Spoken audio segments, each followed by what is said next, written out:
যেভাবে লেখা আছে সেভাবেই পড়ছি। আসসালামু আলাইকুম প্রিয় ভাই এবং সম্মানিত লিসনার্সগণ, আশা করি সবাই ভালো আছেন। আমার নাম জুবাইর, আমার বাড়ি বরিশাল পটুয়াখালী জেলায়, এখন বাংলাদেশে অবস্থান করছি। আজ আমি আপনাদের জন্য নিয়ে এসেছি আমারই সব থেকে কাছের বন্ধুর জীবনে ঘটে যাওয়া একটা মর্মান্তিক ঘটনা, কালো জাদুর নির্মম পরিণতির ঘটনা। আপনারা বুঝতে পারবেন কালো জাদুর ভয়াবহতা সম্পর্কে। ঘটনাটি আমি শুনেছিলাম, চোখের পানি ধরে রাখতে পারেনি। আপনাদের হয়তো মনে আছে 781তম পর্বে এবং 765তম এপিসোডে প্রচার হওয়া ঘটনার লেখক ছিল জাবির, আমার সব থেকে কাছের এবং সব থেকে বিশ্বস্ত বন্ধু, যাকে আমি চোখ বন্ধ করে বিশ্বাস করি। কথায় আছে, বিপদে প্রকৃত বন্ধুর পরিচয় পাওয়া যায়। আমি পেয়েছি সেই বন্ধুর বিপদের পরিচয়, কিন্তু যখন আমার পালা আসলো তখন স্বার্থপরের মতো আমি ওর থেকে অনেক দূরে চলে আসি। এর জন্য আমি নিজেকে কোনোদিন ক্ষমা করতে পারবো না। জাবির এবং আমি একসাথে কম্বোডিয়াতে এসেছিলাম। 1 বছর পরে জাবির এবং ফ্যামিলি কিছু সমস্যার কারণে বাংলাদেশে চলে যায়। এরপর পরবর্তী 1 বছর ওর সাথে আমার কোনো দিনই যোগাযোগ হয়নি। আমিও কম্বোডিয়া থেকে মালয়েশিয়া হয়ে কুয়েতে চলে আসি। 1 বছর পর যখন আমি বাংলাদেশে আসি তখন আমি সর্বপ্রথম আমার সেই কাছের বন্ধু জাবিরের খোঁজে বেরিয়ে পড়ি। আর তখন আমার জীবনে আসে এক মর্মান্তিক ঘটনা, যেটা শুনে আমি নিজের চোখের পানি ধরে রাখতে পারিনি। আমি সম্পূর্ণ ঘটনা জাবিরের ভাষায় বলছেন জাবির, জুবাইর, তুই তো জানিস মায়ের ভালোবাসার কাছে দুনিয়ার সকল কিছুই কিন্তু তুচ্ছ। মা মানে সন্তানের জন্য জান্নাত, মা মানে সন্তানের দুনিয়া। কিন্তু যে মা 10 মাস 10 দিন তার সন্তানকে পেটে ধারণ করে এই দুনিয়াতে নিয়ে এসেছে, বছরের পর বছর লালন পালন করে বড় করে তুলেছে, কিভাবে সেই সন্তানের জীবন শেষ নিজে ধ্বংস করতে পারে? তখন আমি জবাব দিলাম, কোনো মা তার সন্তানের খারাপ কেন চাইবে? কোনো দিন তো চাইবে না। তখন জাবির বলল, তাহলে আমার সাথে কি করলো এটা? তখন আমি বললাম, দেখ ভাই, আমি এখনো কিছু জানি না, তুই আমাকে কিছু বল, কি হয়েছে এই বছরে। তখন জাবির বলল, তুই তো আমার একমাত্র বন্ধু, তোকে তো বলতেই পারি, ভরসা করে বলছি কাউকে কিছু বলতে পারবি না। তখন আমি বললাম, সমস্যা নেই।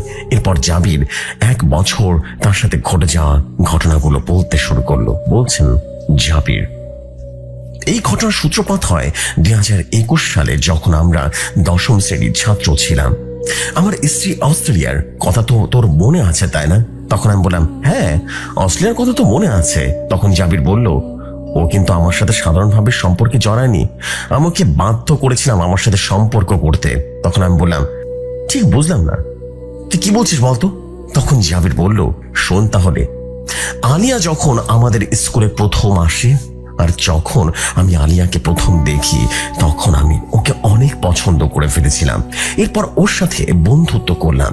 আমাদের বন্ধুত্বটা একটা পর্যায়ে ভালোবাসায় পরিণত হয়। খুব স্বাচ্ছন্দ্যে আমাদের দিন কাটতে লাগলো। খুব ভালোবাসতাম আমি ওকে, এতটাই ভালোবাসতাম আমি যে ওর জন্য যে কোনো কিছু করতে পারতাম। আমি ভেঙে পড়ি সেদিন, যেদিন আমি নিজে চোখে আলিয়াকে অন্য এক ছেলের সাথে দেখি, কিন্তু আমি বুঝতে পারিনি যে ছেলেটি আসলে কে ছিল। আমি মনে মনে তখনই ঠিক করে নিই আলিয়াকে আমার লাগবে, ওকে আমার জীবন সঙ্গী করব। তখন জাবিরকে আমি উদ্দেশ্য করে বলি, তোর কি ইন্দ্রনাথ তান্ত্রিকের কথা মনে আছে? তখন আমি বললাম, হ্যাঁ, ইন্দ্রনাথের কথা তো আমার খুব ভালো করে মনে আছে, খুবই জঘন্য এবং খারাপ মানুষ। তখন জাবির বলল, আমি মনে মনে ঠিক করি আলিয়াকে সারা জীবনের জন্য আমার বসে করে নিয়ে আসবো, আর কখনো ওকে ছেড়ে যেতে দিব না। এরপরে আমি ইন্দ্রনাথ তান্ত্রিকের কাছে গিয়ে আমি আমার ইচ্ছার কথা জানালাম। তখন সে আমাকে বলল, জাবির, তুই যে ইচ্ছার কথা বলেছিস সেটা আমি পূরণ করব। তোকে ইচ্ছা পূরণ করে আমাকে খুশি করতে হবে। যেহেতু আমি এই জাদুটনার ব্যাপারে আগে থেকে অনেক কিছুই জানতাম, তাই আমি সবকিছু ভেবে চিনতে একেবারে ইয়েস করে দিলাম। তাকে জিজ্ঞেস করি, আপনাকে খুশি করার জন্য আমাকে কি করতে হবে? তখন সে আমাকে খুব মোটা অঙ্কের একটা টাকা দাবি করলো। তখন আমি তাকে বলে বসি, আমি আপনার কাছে আবারও আসবো, তবে একটু সময়ের প্রয়োজন আমার। আমি আগে আপনার টাকা জোগাড় করব, তারপর কাজের জন্য আসব। এই বলে আমি সেখান থেকে চলে আসি। এরপরে আমার মাথায় ঘুরতে থাকে আমি কিভাবে টাকা পাবো এত। বেশ কিছুদিনের মধ্যেই আমি তান্ত্রিকের কথা মতো যে টাকাটা ছিল সেটা জোগাড় করে তার কাছে চলে যাই। টাকাটা পেয়ে সে বলল, আমাকে যখন খুশি করেছিস তাহলে ধরে নে তোর অর্ধেক কাজ হয়ে গেছে। তুই আমাকে সেই মেয়ের ব্যবহার করা একটা জামা, হাতের নখ এবং মাথার কিছু চুল এনে দিবি। এরপর তোকে আরো দুটো কাজ করতে হবে, সেটা আমি তোকে পরে বলে দেবো। আপাতত যা যা যা বললাম সেগুলো নিয়ে আয়। এরপরে আমি আলিয়াকে ভুলিয়ে ভালিয়ে তার একটা ওড়না এবং তার নৌ জোগাড় করে ফেলি। চুল জোগাড় করতে বেশি সময় লাগেনি আমার। 4 দিন পরে আমি তান্ত্রিকের কাছে গিয়ে সেগুলো দিয়ে আসি। তখন তান্ত্রিক আমাকে বলে, পরবর্তী অমাবস্যার রাতে আমার কাছে আসবি, সেদিন তোর কাজ সম্পূর্ণ হবে। এরপর আমি পরবর্তী অমাবস্যার জন্য অপেক্ষা করতে থাকি। অমাবস্যার দিন রাতে আমি তান্ত্রিকের কাছে গেলে সে আমাকে বলে, নতুন দাফন হওয়া একটা কবর থেকে আমাকে কিছু মাটি নিয়ে আসতে হবে। তান্ত্রিক আমাকে একটা ঠিকানা দিয়ে বলে সেখানে গতকালকে একটা লাশ দাফন করা হয়েছে, সেখান থেকে যেন আমি মাটি নিয়ে আসি। এরপর তান্ত্রিকের কথা মতো মাটি নিয়ে আসার পরে তান্ত্রিক আমাকে তার ঘরের বাইরে বসিয়ে রাখে। প্রায় ঘন্টাখানেক পরে সে ঘরের ভেতর থেকে বেরিয়ে আসে। তার হাতে ছিল একটা লাল পটলি। সেই পটলিটা আমার হাতে দিয়ে বলে, এই পটলিটি তুই সেই কবরের ভেতরে থাকা লাশের মুখের ভেতরে ঢুকিয়ে দিয়ে এসব আর আসার সময় কবরটি আবারও ঠিক আগের মতো করে দিয়ে ঠিক করে দিয়ে আসবে, ঠিক আছে? কেউ যাতে না বুঝতে পারে ওই কবরটি পুনরায় ভাঙা হয়েছিল। তখন তান্ত্রিকের কথা মতো সে কাজ করার জন্য চলে যায়। যাওয়ার আগে তান্ত্রিক আমাকে কিছু সাদা পাউডার দিয়ে বলে, কবর খোঁড়ার সময় বা পট্টি লাশের মুখের ভেতরে ঢোকানোর সময় যদি জীবন্ত কিছু দেখতে পাস তাহলে এই পাউডার সেদিকে ছিটিয়ে দিবি। এরপর আমি তান্ত্রিকের কথা মতো সেই কবরের কাছে চলে আসি। কবর খুঁড়ে যেই না লাশটি কাফনের কাপড় খুলবো ঠিক তখনই আমি শুনতে পাই একটি বিড়াল খুব জোরে জোরে চিৎকার করছে। আমি দ্রুত আমার কাজ শেষ করে কবরটি থেকে উঠে আসি। কবরটি থেকে উঠে আসার পরে আমি দেখতে পাই একটা সাদা বিড়াল আমার কাছ থেকে কিছুটা দূরে জোরে জোরে চিৎকার করছে। এরপর তান্ত্রিকের দেওয়া সাদা পাউডারটি বিড়ালটির উপরে ছুঁড়ে মারি, আর সাথে সাথে বিড়ালটি একটা চিৎকার দিয়ে লাফাতে লাফাতে অন্ধকারের সাথে মিলিয়ে যায়। এরপর কবরটিকে পুনরায় আগের মতো করে সেখানে দিয়ে চলে আসি। এখন শুধু ফল আসার অপেক্ষায়। এতটুকু বলেই জাবির থামলো এবং আমাকে উদ্দেশ্য করে বলল, আমি ভালোবাসা এতটা অন্ধ হয়েছি যে কত বড় পাপ কাজ করার আগেও একবারও ভাবিনি, জানিস? তান্ত্রিক আমাকে বলেছিল এই প্রক্রিয়া শেষ হওয়ার 3 দিনের মধ্যে ফল আসা শুরু করবে। ঠিক 3 দিন পরে আমি লক্ষ্য করি আলিয়া আমাকে ছাড়া আর কিছুই যেন বুঝতে চাচ্ছিল না। এমন একটা অবস্থা হয়েছিল যে ওর প্রত্যেক নিঃশ্বাসে আমি শুধু আমি আর আমিও খুবই খুশি ছিলাম। কিন্তু বিপত্তিটা বাজে আমার পরিবার নিয়ে। এসএসসি পরীক্ষার পরে আমি আমার পরিবারকে আলিয়ার কথা জানিয়ে দিই, কিন্তু তারা কোনোভাবে আমাদের সম্পর্ক মেনে নিচ্ছিল না। একে তো আমার বয়স ছিল অল্প, আর দ্বিতীয় কথা হলো আমার জন্য আরো ধনী পরিবারের মেয়ে নিয়ে আনবে। কিন্তু আমি তো নাছোড় বান্দা ছিলাম, আমি কোনোভাবে রাজি না তাদের কথায়। শেষে আমি আলিয়াকে একদিন বলি, তোমার আর আমার সম্পর্ক আর কেউ মেনে নেবে না আমাদের পরিবার। এরপর আমরা সিদ্ধান্ত নেই আমরা নিজেরাই বিয়ে করে ফেলবো, তারপর আর এত ঝামেলা থাকবে না। যেই বলা সেই কাজ, তার কিছুদিনের ভেতরেই আমরা বিয়ে করে ফেলি। বিয়ে করে আলিয়াকে যখন আমার বাড়িতে নিয়ে যাই তখন আমার বাড়ির মানুষ দেখতে পায় আমি সেই মেয়েটিকে বিয়ে করে ফেলেছি। তখন তারা এটা ভাবতে এবং মানতেই পারছিল না। আমার বোন সাফ জানিয়ে দিল এই মেয়েকে বিয়ে করার কারণে তার পরিচয় দিবে না, আমার মা আমাকে ত্যায্য পুত্র করে দেবে, এসব বলছিল। আলিয়াকে আমি আমার ঘরে রেখে এসে মা বাবার কাছে গিয়ে তাদের অনেক ধরে বুঝাই। মাকে মানাতে পারলেও বাবাকে আর বোনকে কোনোভাবে মানাতে পারছিলাম না। এরপরে মা আমার সাথে আমার বাবা এবং বোনকে অনেক কষ্টে বানিয়ে নেয়। এরপরের দিনগুলো খুব ভালোভাবে কাটতে থাকে। আমি জানতাম আমার পড়ালেখা এখানেই শেষ, এখন আমাকে কিছুই করতে হবে। এরপর হঠাৎ আমি শুনতে পাই তুই বিদেশে যাচ্ছিস। তখন আমি তোর সাথে কথা বলি। তোর সাথে কথা বলার পরে আমি বাড়িতে বাবা মায়ের সাথে এই বিষয়ে কথা বললে তারা এক কথায় রাজি হয়ে যায়। তখন মনে হচ্ছিল আমার তারা এটাই চাচ্ছিল যে আমি এই বাড়ি থেকে দূরে কোথাও চলে যাই। তখন বাবা আমাকে বলে, তুই কোনো চিন্তা করিস না, আমি জুবায়ের ও তোর বাবার সাথে কথা বলবো, ঠিক আছে? যত টাকা লাগে সব আমি দেব। বাবা মায়ের এই কথা করে শুনে আমি বেশ অবাক হই, কিন্তু এসব বিষয় কিছু না ভেবে আমি বাবাকে তোর বাবার সাথে কথা বলার জন্য বলি। এরপরে তো টাকা পয়সা সব তোর সাথে জমা দিই। একটা পর্যায়ে আমাদের ফ্লাইটের তারিখও চলে আসে। যেদিন আমি বাড়ি থেকে ঢাকার উদ্দেশ্যে রওনা দিব, সেদিন আমার মা বাবা কেউ আমার সাথে আসেনি। শুধু আমার স্ত্রী আলিয়া আমার সাথে কিছু দূর এসে জড়িয়ে ধরে। একটাই কথা বলছিল, তুই তো চলে যাচ্ছ, তুমি তো চলে যাচ্ছ, তাহলে আমাকে কে আগলে রাখবে? তখন আমি বলেছিলাম, তুমি চিন্তা করো না, মা বাবা তো আছে, তারাও তোমাকে দেখে শুনে রাখবে।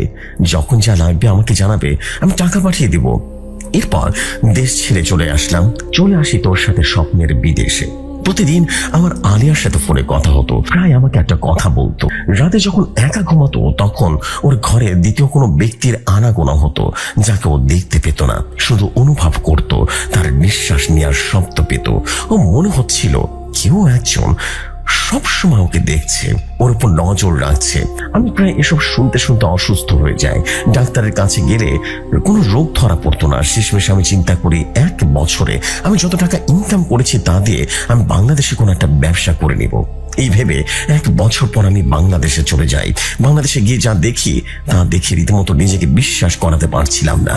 আলিয়া শুকিয়ে কাঠ হয়ে গেছে, তার চোখের নিচে কালো দাগ পড়েছে, তার সৌন্দর্য ছিল ছিটা ফোটাও এখন নেই, শরীরে ক্ষত চিহ্নের দাগ। এসব দেখে আমার আর বুঝতে বাকি রইল না যে যখন আমি বাবার কাছে বিদেশে যাওয়ার জন্য বলেছিলাম, তখন সে কেন এক কথায় রাজি হয়েছিল।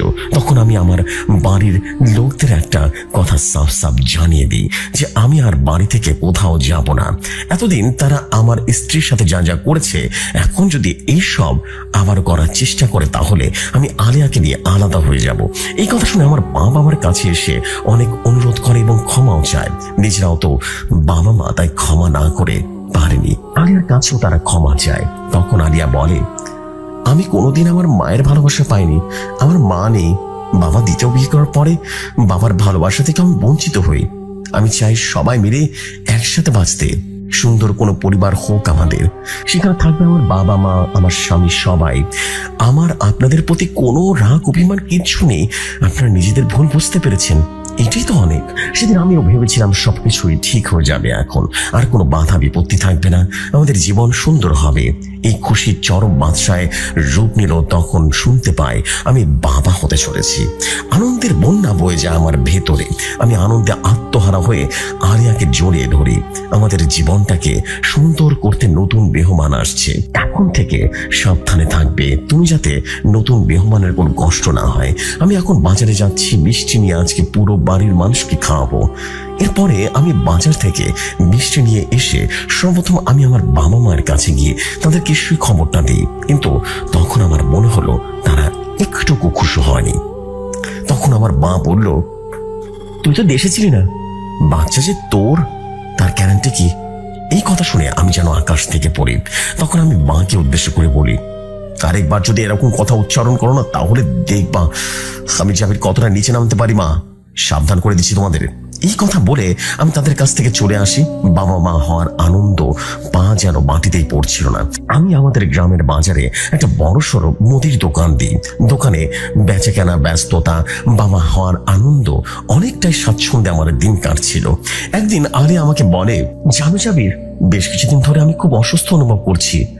মা হওয়া আমাদের সহজে আসতো না, যতটা পারে আমাকে এড়িয়ে চলার চেষ্টা করতো, কিন্তু বেশ কিছুদিন ধরে মা আমার ঘরে আসা যাওয়া করছে, আমার সাথে খুব ভালোবেসে কথা বলছে, আমার পছন্দের খাবার বানিয়ে বানিয়ে খাওয়াচ্ছে। এসব আমার কাছে না কেমন যেন অদ্ভুত লাগছে। আমার মনে হচ্ছে এর পেছনে কোনো একটা কারণ রয়েছে। তখন আমি আলিয়াকে বলি, প্রথমবার মা হতে যাচ্ছ তো, তার আনন্দে তোমার মাথায় সমস্যা হচ্ছে, তাই সব আবল তাবল বলছো। আমার মাথায় তখন একটাই আনন্দ, আমি বাবা হব। এই আনন্দে তখন আলিয়ার কোনো কথাই পাত্তা দিইনি। একদিন সন্ধ্যার দিকে আলিয়া আমাকে কল করে বলে, জাবির, তুমি এক্ষুনি বাসায় আসো। এই বলে সে ফোনটা রেখে দেয়। আমিও দোকানে একজন কর্মচারী বসিয়ে দ্রুত বাসায় চলে আসি। বাসায় আসার পর আলিয়া আমাকে জড়িয়ে ধরে কান্না করতে থাকে। তখন আমি তাকে বলি, কি হয়েছে, তোমার এভাবে কান্না করছো কেন? তখন আলিয়া তার ফোন বের করে একটা ভিডিও বের করে দেয়। ভিডিওতে দেখতে পাই আমার মা আলিয়ার বালিশের ভেতরে একটা তাবিজ ভরে সেটা সেলাই করে আবারও আগের জায়গায় রেখে দিচ্ছে। এই ভিডিওটা দেখে আমার পায়ের নিচ থেকে মাটিটা সরে যায়। আমি মাথায় হাত দিয়ে বসে পড়ে আর ভাবি, সেটা কি আসলে মানুষ নাকি অন্য কিছু? আমি কি করব ভেবে পাচ্ছিলাম না। আমি আলিয়াকে বলি, তোমাকে কাল তোমার বাড়িতে দিয়ে আসবো, সেখানে তুমি সুরক্ষিত থাকবে। তখন আলিয়া বলল, আমার সৎ মা আমাকে সেখানে থাকতে দেবে না। সে ছোটবেলা থেকে আমাকে বাড়ি থেকে তাড়িয়ে দেওয়ার জন্য উঠে পড়ে লেগে থাকতো। এই কথা শুনে আমি চোখের পানি ধরে রাখতে পারিনি সেদিন। তখন আমি ভাবতে থাকি, আজ যদি আলিয়ার মা বেঁচে থাকতো, অন্য মেয়েদের মতো কত সুন্দর একটা জীবন থাকতো ওর। মা নেই, বাবা থেকেও নেই, আপন বলতে শুধু আমি আছি ওর। এত কিছু হয়ে যাওয়ার পরেও কিভাবে একটা মানুষ বেঁচে থাকতে পারে? হয়তো তার পেটে যে আছে তার জন্য বেঁচে আছে। সেদিন আলিয়া আমাকে জড়িয়ে ধরে অনেক কান্না করে। আমি কি করব বুঝে উঠতে পারছিলাম না। শেষে আমি সিদ্ধান্ত নিয়ে আমার মা বাবার সাথে আলাদা হয়ে যাব। সেদিন রাতে আমি বাবাকে বলে দিয়ে আমি তাদের সাথে থাকবো না, তাদের থেকে আলাদা থাকবো। আমার কথায় তারা কোনো রকম বিরোধিতা করলো না। তাদের এই নীরবতা ভবিষ্যতে আমার জীবনে আসা এক ঝড়ের পূর্বাভাস দিচ্ছিল, যেটা আমি তখনও বুঝতে পারিনি। তখন আমি আবারও বলি, আমি আলাদা হওয়ার আগ পর্যন্ত, আমি আলাদা হওয়ার পরেও যদি তোমরা আবারও কিছু করেছো, তার পরিণাম কিন্তু ভালো হবে না। আজ আমি কিছু বললাম না, তবে এই শেষবার বলছি, তোমরা আমার বাবা মা না হলে এতক্ষণে দাঁড়িয়ে থাকার অবস্থায় থাকতে পারতে না তোমরা। আমার কোনো কথায় তারা কোনো রকম প্রতিবাদ করলো না। এই বলে আমি ঘর থেকে বেরিয়ে আসি। এরপর আমি সব সময় আলিয়ার পাশেই থাকতাম। আলিয়ার জন্য আমি কাজের মেয়েও রেখেছিলাম যে আলিয়ার খেয়াল রাখবে। এক রাতের কথা, আলিয়া তখন 6 মাস চলছিল। রাতে খাওয়া দাওয়া করে আমরা দুজনেই ঘুমিয়ে পড়ি। মধ্যরাতে আমার ঘুমটা ভেঙে যায় আলিয়ার চিৎকারে। আলিয়া চিৎকার দিয়ে আমাকে জড়িয়ে ধরে আর বলতে থাকে, আমাদের বাচ্চাকে মেরে ফেলবে ও। আমার স্বপ্নে আসে, বারবার আসে। তখন আমি আলিয়াকে ঠান্ডা ভাবে জিজ্ঞেস করি, কি হয়েছে তোমার? কোন স্বপ্ন দেখেছো তুমি? আর কার কথা বলছো তুমি? তখন আলিয়া বলে, একজন মহিলা, দেখতে খুব ভয়ঙ্কর। তার পুরো শরীর কালো এবং চোখ রক্তের মতো লাল। তাকে দেখে মনে হচ্ছিল সে আমার উপরে খুব রাগান্বিত।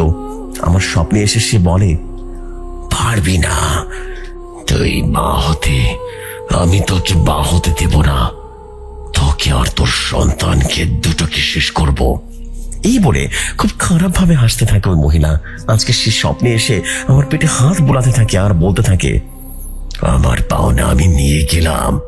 তখন আমি আলিয়াকে বললাম, এটা শুধু তোমার কল্পনা মাত্র, খারাপ স্বপ্ন। তুমি আমাকে জড়িয়ে ধরে ঘুমিয়ে পড়ো, তাহলে দেখবে আর কোনো সমস্যা হবে না। পরের দিন বিকেলের কথা, যে কাজের মেয়ে আমি আলিয়ার জন্য রেখেছিলাম সে আমাকে কল দিয়ে বলে, ভাইয়া আপনি দ্রুত বাসায় আসেন, ভাবের পেটে নাকি খুব যন্ত্রণা করতেছে। তখন সে সাথে সাথে বাড়িতে চলে যায় এবং অ্যাম্বুলেন্স কল করি। আলিয়াকে ধরে অ্যাম্বুলেন্সে উঠানো হয়, কিন্তু তখন আমি আমার মা আর বাবাকে কোথাও দেখতে পাচ্ছিলাম না। হসপিটালে নেওয়ার সময় সে আমাকে শেষ কিছু কথা বলছিল, শেষবারের মতো। আলিয়া বলেছিল, আমি তো তোমার বাবা মায়ের কোনো ক্ষতি করিনি, তাদের সাথে কোনো অন্যায় করিনি। নিজের বাবা মা মনে করেছিলাম আমি তাদেরকে, কিন্তু তারা আমার সাথে যেটা করলো তার জন্য আমি আল্লাহর কাছে বিচার দিলাম। তাদের বিচার আল্লাহ তারা নিজ হাতে করবেন। আমি তো বাঁচতে চেয়েছিলাম, আমার সন্তানকে নিয়ে তোমাকে নিয়ে সুন্দর সংসার কাটাতে চেয়েছিলাম। এটা কি কোনো দোষের? আমি মারা যাব তাতে আমার কোনো দুঃখ নেই, কিন্তু আমার বাচ্চাটা কি দোষ করেছিল? সে তো দুনিয়াতে আসলোই না। আমি আমার বাচ্চাটার মুখ পর্যন্ত দেখতে পারলাম না। তাদের বিচার আল্লাহর হাতে হবে। এই কথা বলতে বলতে আলিয়ার দেহ যেন নিস্তেজ হয়ে গেল। আলিয়াকে আইসিইউতে নেওয়া হলো। কিছুক্ষণ পরে ডাক্তার বেরিয়ে এসে বলল, তোমার বাচ্চা 2 দিন আগে মারা গিয়েছে, আর তোমার স্ত্রীর স্বাভাবিক মৃত্যু নয়। এর কারণ আমরা বলতে পারছি না। এই কথাগুলো শুনে আমার মুখের জবান যেন বন্ধ হয়ে গিয়েছিল। কি শুনলাম আমি? আমার ভালোবাসার মানুষটা আর নেই, আমার সন্তান আর নেই। আমি হাসবো নাকি কাঁদবো সেটা বুঝতে পারছিলাম না। আমি ধীরে ধীরে আলিয়ার নিস্তেজ দেহটির দিকে এগিয়ে যাই। আর কোনো কষ্ট নেই ওর, ও যে চিরদিনের জন্য ঘুমিয়ে গিয়েছে। ওর মুখটা দেখতে অনেক মায়াবী লাগছিল। তখন ওকে আমি শেষবারের মতো আমার বুকে নিয়ে হোঁচড়ে কান্নায় ভেঙে পড়ি। আমার আলিয়া আমাকে ছেড়ে চলে গিয়েছে না ফেরার দেশে। কিভাবে থাকবো আমি? আলিয়ার দাফন কাফনের পর পুরো 6 মাস আমি পুরো আইসোলেশনে ছিলাম। আমি আমার বাড়ি থেকে বেরই হইনি। মা এসে নতুন করে বিয়ের কথা বলতো আমাকে, কিন্তু আমি কিভাবে তাদেরকে বোঝাবো? আমি আগেও বলেছি আমি আলিয়াকে ভালোবাসতাম, আজও আলিয়াকে ভালোবাসি। দিনের পর দিন, রাতের পর রাত আলিয়ার কবরের পাশে রাত কাটাতে লাগলাম। রাতে ঘুম আসতো না আমার। রাতে গিয়ে বসে থাকতাম সেই কবরের কাছে। যতটুকু সময় পেতাম ততটুকু সময় দেখতাম আলিয়া আমাকে মিষ্টি কণ্ঠে বলছে, এভাবে নিজের ক্ষতি কেন করছো জাবির? তোমার পুরো জীবন এখন পড়ে আছে, পরিশ্রম করো, জীবন থেকে আরো সুন্দর কিছু বের হবে। এভাবে ভেঙে পড়লে চলবে না। আমি দেখতে পেতাম আলিয়ার সাথে খুব সুন্দর ফুটফুটে একটা শিশু, হয়তোবা আমারই সন্তান ছিল ওটা। একদিন রাতে আমি আমার শোবার ঘরে বসে আলিয়ার ছবির দিকে তাকিয়ে চোখের পানি ফেলছিলাম।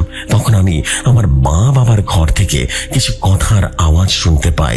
এরপর আমি আলিয়ার ছবিটা রেখে তাদের ঘরের দরজার পাশে চুপ করে দাঁড়িয়ে তাদের কথা শুনতে থাকি। মা বাবার সাথে কথা বলছিল।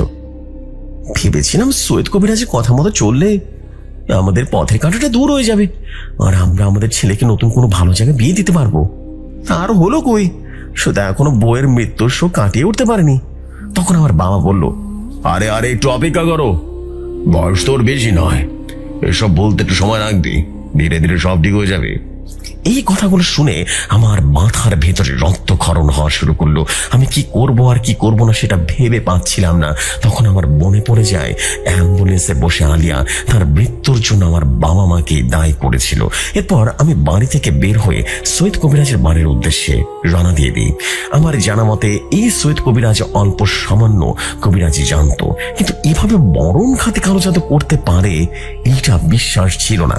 আমি তার কাছে গিয়ে একটা দা হাতে নিয়ে গলায় ধরে আমার বাবা মা এবং আলিয়ার ব্যাপারে জিজ্ঞেস করি। প্রথমে সে স্বীকার না করলেও আমি তাকে অনেক মারধর করার পরে সে বলতে শুরু করে। সে বলছিল অনেকটা এইভাবে, শোনো শোনো শোনো, 1.5 বছর আগে তুমি যখন ওই বিদেশে গিয়েছিলে না, তখন তোর মা বাবা দুজন আমার কাছে এসেছিল। আমার কাছে এসে তোর মা বলতে থাকে, আমি আমার ছেলের বউকে বাড়ি ছাড়া করতে চাই, তুমি এমন কিছু করে দেখাও যাতে ও নিজের থেকে আমাদের বাড়ি থেকে চলে যায়। এখন জাবির বাড়িতে নেই, তাই তোমার এই কাজটা করতে বেশি সময় হবে না। এরপর আমি আলিয়ার ব্যবহৃত কাপড়ের টুকরো এবং অন্যান্য সামগ্রী দিয়ে এসে আলিয়ার চিন চালান করি, কিন্তু সেটি তাকে মেরে ফেলার জন্য নয়, শুধু ভয় দেখাবার জন্য। কিন্তু তাতেও যখন কোনো কাজ হচ্ছিল না, এর মধ্যে তো তুই বিদেশ থেকেও চলে আসিস। তখন তোর বাবা মামার কাছে এসে বলে, আলিয়ার পেটে নাকি তোর সন্তান রয়েছে। আমি তোর বউ এবং তোর সন্তান দুজনের উপরে রীতিমতো মরণ বান মারি। তোর বাবা আমাকে অনেক টাকা লোভ দিয়ে গেছিল বললি, আমি টাকার লোভে পরে কালী জিনের কাছে কথা বলে বাচ্চাকে উৎসর্গ করে দিই। তখন আমি সৈয়দ কবিরাজকে বলি, এইটা আপনি কি করলেন চাচা? আপনার টাকার প্রয়োজন ছিল, আপনি আমার কাছে বলতেন, যত টাকা লাগে আমি দিতাম, কিন্তু আমার স্ত্রী আমার সন্তানকে কেন মানলেন আপনি? আমার চোখে তখন পানি রাগ দুটোই রীতিমতো একসাথে চলছিল। এবার আমি রাগান্বিত কণ্ঠে সৈয়দ কবিরাজের হাত ধরে বলি, এই হাত দিয়ে তুই আমার স্ত্রী আর সন্তানের উপর কালো জাদু করেছিলি না? আজ থেকে কালো জাদু করার জন্য তোর কোনো হাতই থাকবে না। এই বলে আমি সৈয়দ কবিরাজের হাতের উপর অনবরত দাঁ দিয়ে কোপাতে থাকি। কোপাতে কোপাতে দুটো হাত আমি আলাদা করে ফেলি এবং এরপর বাড়িতে চলে আসি। আমার শরীরে সৈয়দ কবিরাজের রক্তে ভিজে গিয়েছে। এই অবস্থায় আমি আমার বাড়িতে আমার বাবা মার ঘরে প্রবেশ করি। এই রক্ত মাখা শরীর দেখে আমার বাবা মা আতঙ্কিত কণ্ঠে বলে, কি রে বাবা, তোর শরীরে এত রক্ত কেন? তোর হাতে দাগ কেন? কি করেছিস সত্যি করে বল। তখন আমি তাদেরকে এক বুক ভরা কষ্ট নিয়ে বলি, তোমাদেরকে সাহায্য করেছিল আমার স্ত্রী আমার সন্তানকে মেরে ফেলতে, তার 2 হাত আমি কেটে ফেলেছি। তোমাদেরকে আমি সেদিনই বলেছিলাম, যদি আমি আমার স্ত্রী থেকে আলাদা হওয়ার সময় কিছু করে, তাহলে তোমরা ভাবতেও পারবে না আমি কতটা নিচে নামতে পারি। সৈয়দ কবিরাজ তো শুধুমাত্র হাত কেটেছি, আর এখন আমি তোমাদের দুজনের গলা কাটবো। তখন আমি আমার চোখের পানি ধরে রাখতে পারছিলাম না। কান্না করতে করতে বলি, কি দোষ করেছিলাম আমি? কি দোষ করেছিলাম? আমার স্ত্রী আমার সন্তান তোমাদের চাহিদা মতো সম্পত্তি দিতে পারিনি, এটাই অপরাধ ছিল আমার আলিয়ার। তোমাদের যদি এতই সম্পত্তি লাগে তাহলে আমাকে বলতে, আমি তোমাদের চাহিদা মতো সব দিতাম। কেন আমার সুন্দর জীবনটাকে ধ্বংস করে দিলে? কি দোষ করেছিলাম আমি? উত্তর দাও আমাকে। এই কথা বলে আমি আমার হাতের দাঁটা নিয়ে আমার বাবার উপরে ঝাঁপিয়ে পড়ি। এরপর একের পর এক আঘাত করতে থাকি তার বুকের ওপরে। যত রাগ ছিল সব আমি সেদিন আমার বাবার উপরে ঝেড়েছিলাম। রক্তের পর রক্ত, পুরো রক্তে রান হয়ে গেল সেদিন। যখন আমি মায়ের উপরে ঝাঁপিয়ে পড়বো ঠিক তখনই গ্রামের লোকজন এসে আমাকে জড়িয়ে ধরে, আমাকে ধরে ফেলে। মাকে সেদিন খুন করতে পারিনি। তবে যদি কোনোদিন এখান থেকে বের হতে পারি তাহলে তাকে আমি জীবতে রাখবো না, কোনোভাবে না। আরো কিছু বলতে চেয়েছিল জাবির, কিন্তু ঠিক তখনই একজন লোক আমার কাছে এসে বলল, আপনার ওর সাথে দেখা করার সময় শেষ হয়ে গেছে, কারণ আপনাকে চলে যেতে হবে। আসসালামু আলাইকুম ভাই এবং সম্মানিত লিসনার্স। ঘটনাটি সঠিকভাবে গুছিয়ে লিখতে পেরেছি কিনা জানি না, বানানে কোনো ভুল ত্রুটি হলে ক্ষমার সুন্দর দৃষ্টিতে দেখবেন। এই ঘটনাটি একদম রিয়েল একটা স্টোরির উপরে বেস করে লেখা। এই ঘটনাটি আমার ভিতরে অনেক গভীর ক্ষত তৈরি করেছে। আমি এখন বুঝতে পারি কালো জাদুর ভয়ঙ্কর পরিণতি কতটা ভয়াবহ হতে পারে। আজ আমি আমার সব থেকে কাছের বন্ধুটিকে হারিয়ে ফেলেছি।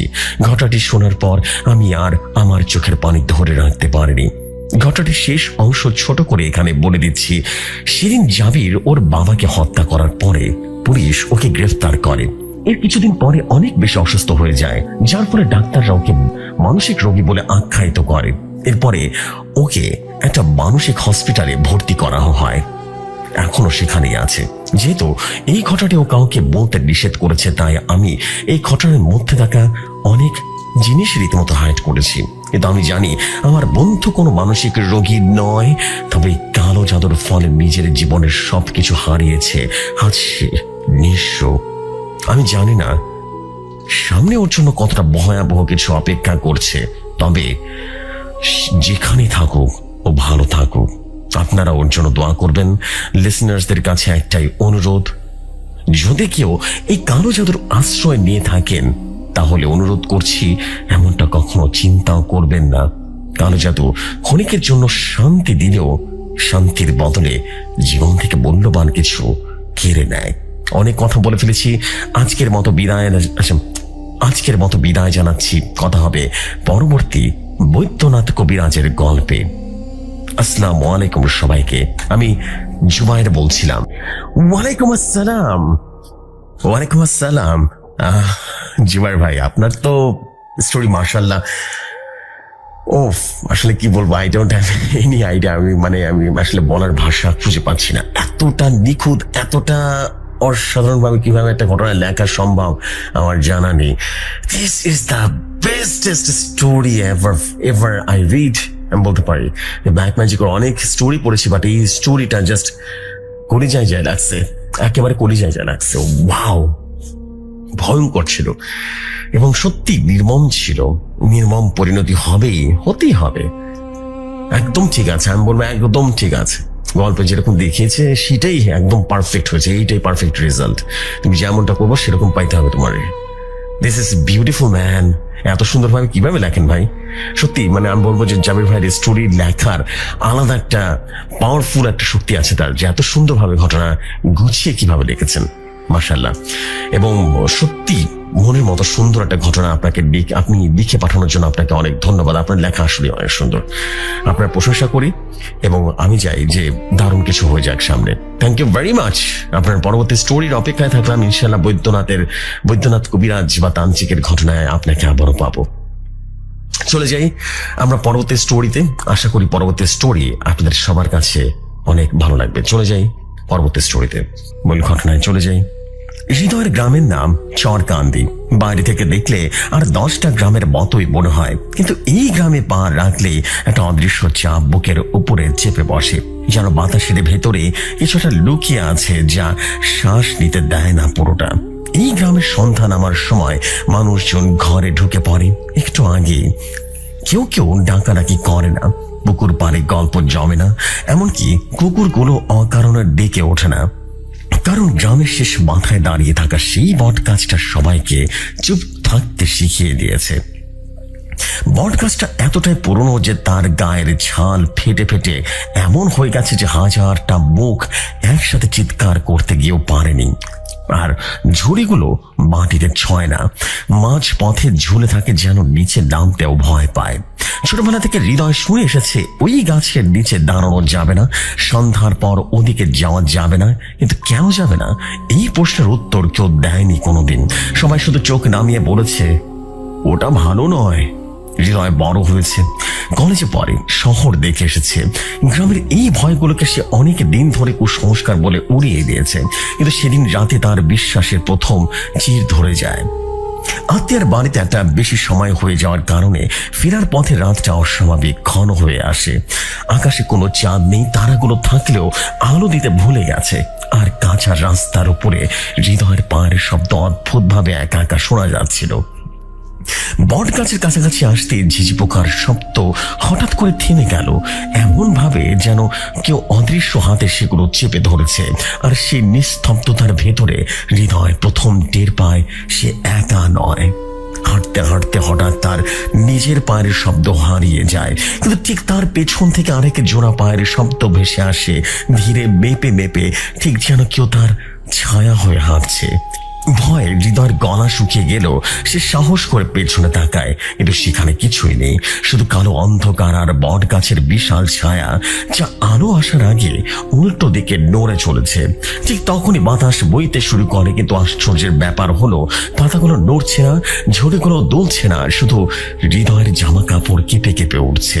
হঠাৎ বট গাছের ভেতর থেকে একটা ফিসফিসানির ডাক ভেসে আসে, এমন একটা গলা যা সে ভুলতে পারবে না কোনোদিন। কারণ এই গলায় তার শৈশব, তার নিরাপত্তা, তার ভরসা জড়িয়ে আছে।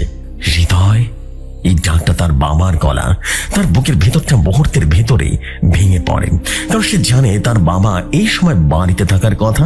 অথচ ডাকটা আবারও শোনা যায়, আরো কাছে, আরো কাতর হয়ে। সে চোখ বন্ধ করে আল্লাহর নাম পড়তে শুরু করে। শরীরের প্রতিটি লোম খাড়া হয়ে যায়, আর চোখ খুলতে দেখে বট গাছের ছায়া গাছের গা ছেড়ে এগিয়ে আসছে। ছায়ার ভেতরে ধীরে ধীরে একটা মানুষের মতো আবহ তৈরি হয়, কিন্তু সেগুলো কোনো মানুষের মুখ নেই, নেই চোখ বা নাক, শুধু একটা গভীর কালো শূন্যতা যা তাকিয়ে নেই, গিলে খেতে চায়। অস্বাভাবিক লম্বা আঙ্গুলগুলো তার দিকে বাড়তে থাকে, আর হৃদয়ের কানে তখন এমন শব্দ হতে থাকে যেন কেউ তার মাথার ভেতরে দেয়াল চাপড়াচ্ছে। ঠিক সেই মুহূর্তে দূর থেকে আজানের শব্দ ভেসে আসে, খুব ক্ষীণ শব্দ, খুব দূরের, কিন্তু শব্দে একটা অদ্ভুত শক্তি আছে। কারণ আবহটা থমকে যায়, আর ছায়াটা হঠাৎ করে গাছের গায়ে লেপটে পড়ে। হৃদয় তখন আরো ভাবার সময় নেয় না, সে দৌড় দেয়, প্রাণপণে দৌড় দেয়, পেছনে তাকানোর সাহস না করে শুধু জানে যদি থামে সে আর মানুষ থাকবে না। সে রাতে প্রচন্ড জ্বর আসে তার, সারা রাত প্রলাপ বকতে থাকে, ঘামতে ঘামতে শুধু একটাই কথা বলে যায়, ওটা তাকে চিনে ফেলেছে। সকালে তার মা বট গাছের দিকে তাকিয়ে অকারণে কেঁদে ফেলে। তার দাদি দীর্ঘশ্বাস ফেলে শুধু নিচু গলায় বলে ওঠে, এতদিন পর আবার শুরু হলো। কেউ আবার কিছু বলে না। আমার সবাই জানে এই গল্পের শুরু অনেক আগে হয়েছিল, আর বট গাছটা শুধু অপেক্ষা করছিল কখন তার পরবর্তী শিকার আসবে।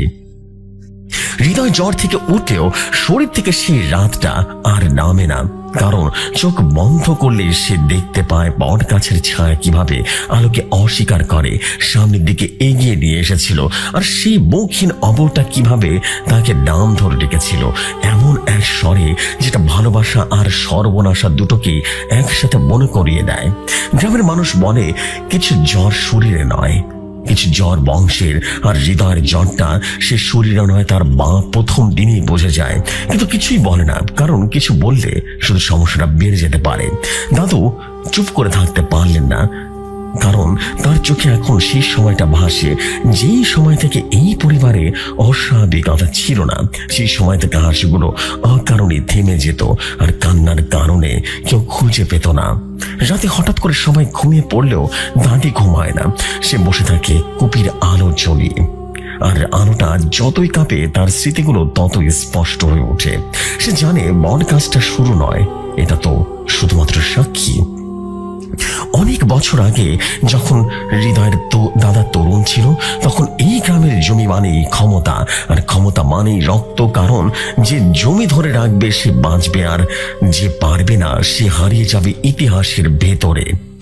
হৃদয়ের দাদা তখন প্রভাবশালী ছিল। গ্রামের লোক তার সামনে কথা বলার আগে দুবার ভাবতো। আর ঠিক সেই সময় এক রাতের মধ্যে একটা অন্যায় হয়েছিল, যেটা কেউ কোনোদিন প্রকাশ্যে স্বীকার করেনি। গ্রামের এক দরিদ্র পরিবারের মেয়ে, যার চোখ ছিল অদ্ভুত শান্তি আর ভেতরে অসম্ভব জেদ, সে জমির কাগজে সই করতে অস্বীকার করেছিল। আর সে অস্বীকারই তার জীবন শেষ সিদ্ধান্ত হয়ে দাঁড়িয়ে যায়। সেই রাতে তাকে বট গাছের নিচে আনা হয়। চাঁদ তখন এমন ভাবে লুকিয়েছিল যেমন লুকিয়েছে আরো সে হৃদয়ের রাতেও। আর বাতাস ছিল, কিন্তু পাতাগুলো নড়েনি। কেউ জানে না সে কতটা কেঁদেছিল, কেউ জানে না সে কতটা চিৎকার করেছিল। কারণ বট গাছ শব্দ ধরে রাখে, বাইরে যেতে দেয় না। ভোরের আগে সব শেষ হয়ে যায়, আর মেয়েটা রক্ত মাটিতে মিশে যায়, এমন ভাবে মিশে যায় যেন মাটিতে সেটা চিনে রেখেছিল আগেই। কিন্তু গল্প এখানে শেষ হয়নি, কারণ মরার আগে সে কিছু একটা বলেছিল, খুব নিচু গলায় বলেছিল এমন কথা যা কানে যায়নি, কিন্তু মাটি ঠিকই শুনেছিল।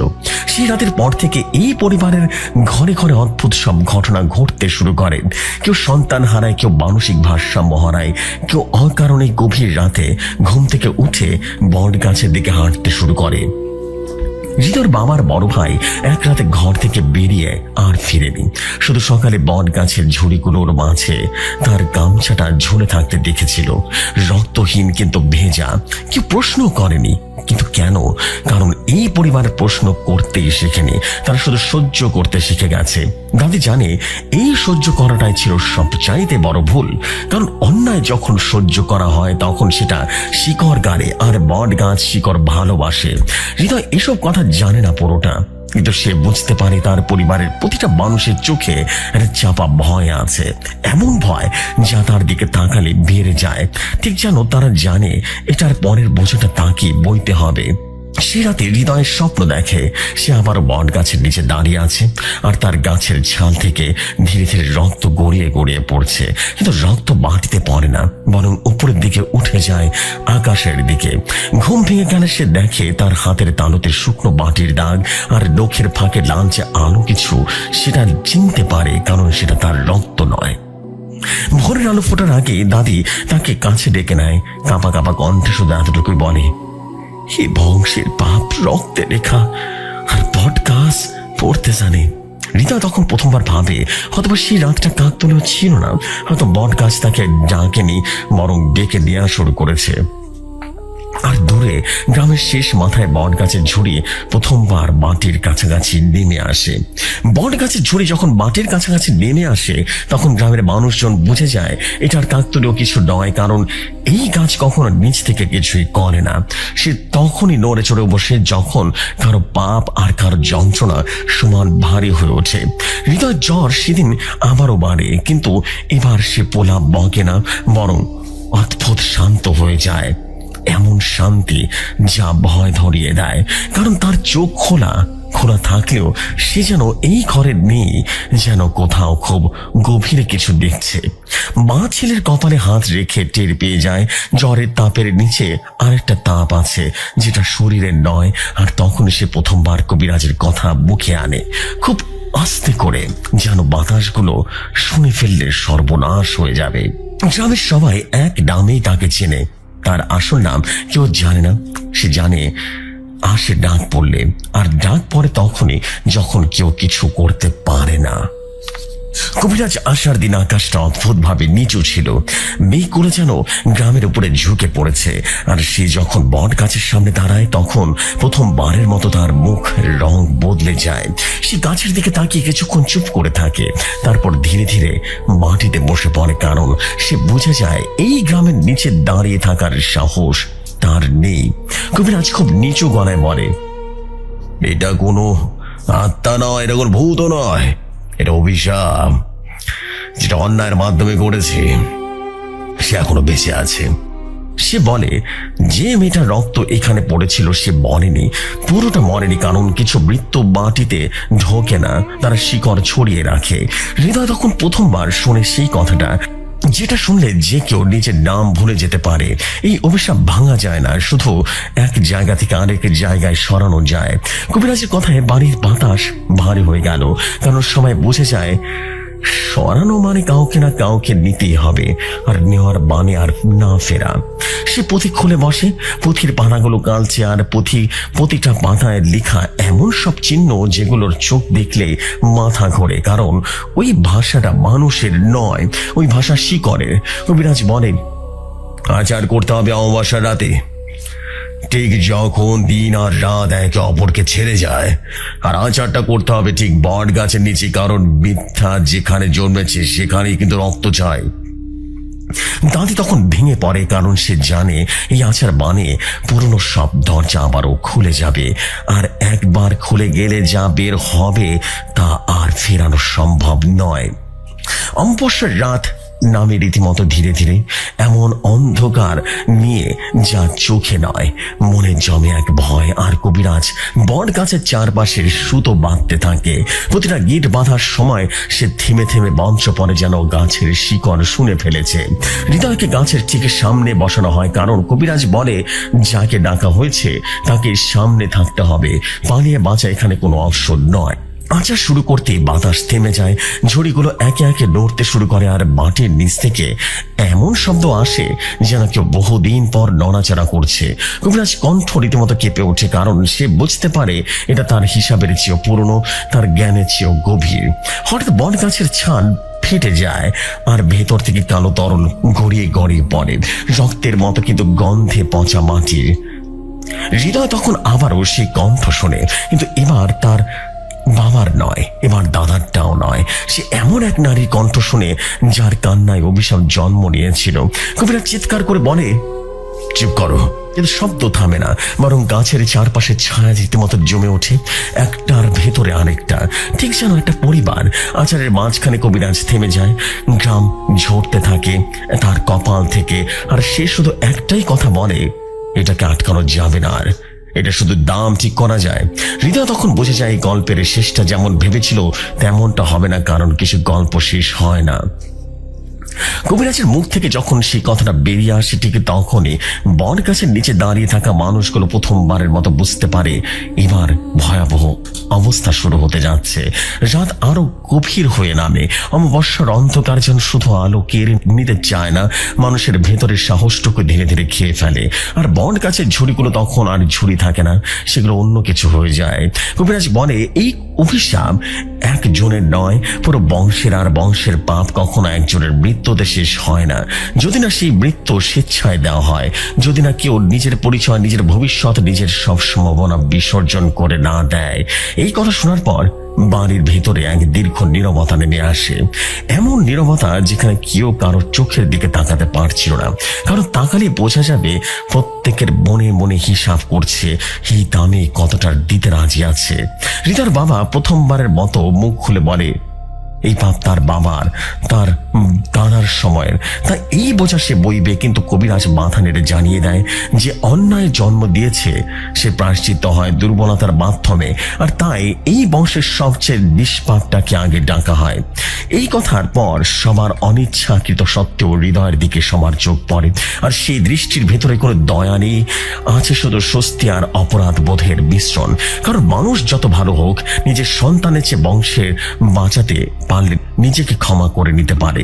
হৃদয় তখন অদ্ভুত শান্তি অনুভব করে, কারণ তার ভেতরে কোথাও যেন সে আগেই জানতো এই গল্পটা তার মাধ্যমে শেষ হবে। কবিরাজ বলে, আর তোদের দিতে হবে না, কারণ এটা দেবতার অভিশাপ নয়, এটা মানুষের অন্যায়ের ফল, আর মানুষের অন্যায় মানুষই বহন করে চলে প্রজন্মের পর প্রজন্ম, যতক্ষণ না কেউ নিজের জীবনটা এই বংশের নামে করে নাম থেকে আলাদা করে দেয়। এই আচার শেষ করতে হলে হৃদয়কে গ্রাম ছাড়তে হবে, নিজের নাম বদলে দিতে হবে, এই বংশের সব স্মৃতি ত্যাগ করতে হবে। আর সবচেয়ে ভয়ঙ্কর বিষয়, কেউ আর কোনোদিন স্বীকার করবে না সে কখনো এই পরিবারের অংশ ছিল। দাদা রীতিমতো কান্নায় ভেঙে পড়ে, কারণ সে বুঝে যায় এটা মৃত্যু নয়, মৃত্যুর থেকেও ভয়ঙ্কর। কারণ মৃত্যু হলে মানুষ কাঁদে, কিন্তু বিস্মৃত হলে কেউ কাঁদে না। হৃদয়ের মা ছেলের কপালে হাত রাখে। সে হাত কাঁপে, কারণ সে বুঝে যায় ছেলেকে বাঁচাতে হলে ছেলেকে হারাতে হবে। আর এই সত্যটা কোনো মা সহজে মেনে নিতে পারে না। বট গাছ তখন হঠাৎ বিকট শব্দ করে ওঠে, ছাল ফেটে ফেটে যায়, আর গাছের ভেতর থেকে এমন এক গর্জন শোনা যায় যেন বহুদিনের জমে থাকা ক্ষুধা আর অপেক্ষা একসাথে জেগে উঠেছে। কবিরাজ বলে ওঠে, শেষ সময়, কারণ অভিশাপ ধৈর্য রাখে না, সে শুধু সুযোগ খোঁজে। হৃদয় যদি এখনই সিদ্ধান্ত না হয় তাহলে কিন্তু বিপদ হয়ে যাবে। হৃদয় তখন ধীরে ধীরে উঠে দাঁড়ায়, বট গাছের দিকে তাকিয়ে প্রথমবারের মতো ভয় পায় না, কারণ সে বুঝে গেছে ভয় তাকে খাচ্ছে না, খাচ্ছে অভিশাপ। সে বলে, যদি আমার চলে যাওয়াতে এরা বাঁচে তাহলে আমি যাব, কিন্তু যদি এই অভিশাপ সত্যি শেষ না হয় তাহলে আমি আবারও ফিরে আসবো না মানুষ হয়ে। কবিরাজ তার চোখের দিকে তাকিয়ে অনেকক্ষণ থাকে, তারপর নিচু গলায় বলে, কিছু চলে যাও কখনো শেষ হয় না, তারা শুধু অপেক্ষা করে।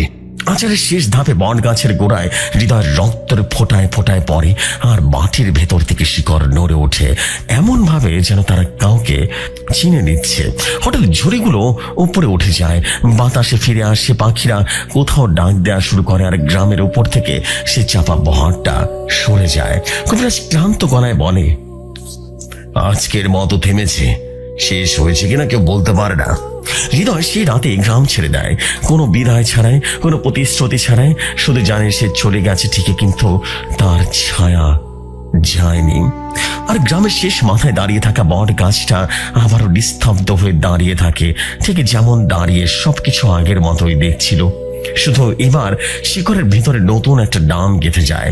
হৃদয় শহরে পৌঁছেছে, নতুন পরিচয় নিয়ে, নতুন ঠিকানা নিয়ে। বাবার কথায়, দাদির ভয়ঙ্কর অভিশাপ আর বট গাছের ছায়া গ্রামের সীমাবদ্ধ, এটাই তার বিশ্বাস করতে চায়। কিন্তু রাত নামলে সে বুঝতে পারে সত্যকে আপনি দূরে সরিয়ে রাখতে পারবেন না, আপনি পালাতে পারবেন না।